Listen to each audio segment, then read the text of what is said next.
हरियाणा सरकार ने इस बार गेहूं की फसल की अनाज मंडियों में कम आवक आने को लेकर कदम उठाया है।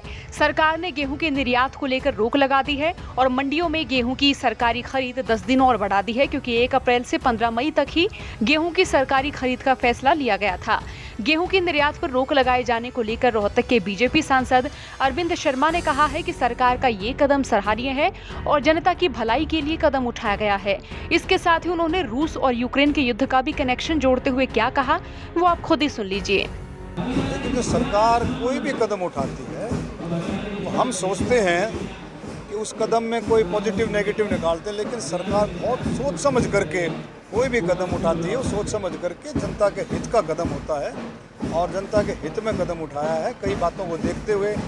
और आप देखेंगे जिस तरह से रशिया की यूक्रेन की जो युद्ध छिड़ी हुई है उसका भी बहुत बड़ा कई बातें हैं ऐसी, तो सरकार का एक कदम सराहनीय कदम है, इसको बहुत समझदारी से उठाया है और ये ज़्यादा दिन नहीं रहेगा, तो कुछ समय के लिए रोका गया है।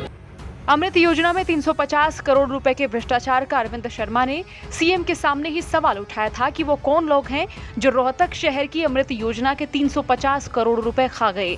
जब उनसे सवाल पूछा गया तो उन्होंने कहा कि सरकार की योजनाओं पर निगरानी होनी चाहिए, लेकिन सांसद साहब ने ये नहीं बताया कि उनके इस सवाल का जवाब उन्हें मिला कि नहीं। तो काम जो है उसकी हमें देख रेख करनी चाहिए मजबूती के साथ।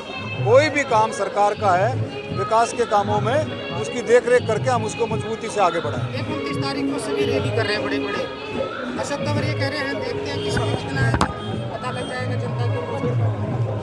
हर एक को अपना अपना लगता है, लेकिन भारतीय जनता पार्टी मोदी जी के नेतृत्व में, खट्टर साहब के नेतृत्व में, धनखड़ साहब के नेतृत्व में बहुत अच्छे से सबका साथ सबका विकास इस मुद्दे पर काम कर रही है। ईमानदारी के साथ, किसानों के साथ, गरीब, खेतिहर मजदूर, दलित, बैकवर्ड सबके साथ सबका विकास की बात सोचती है।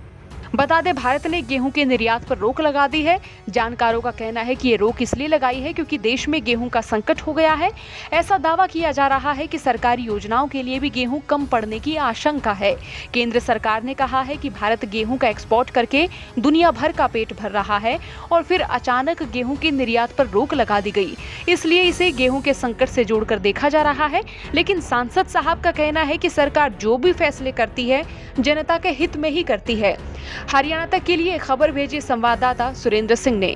चौगरदे की खबरों के लिए बने रहिए हरियाणा तक के साथ।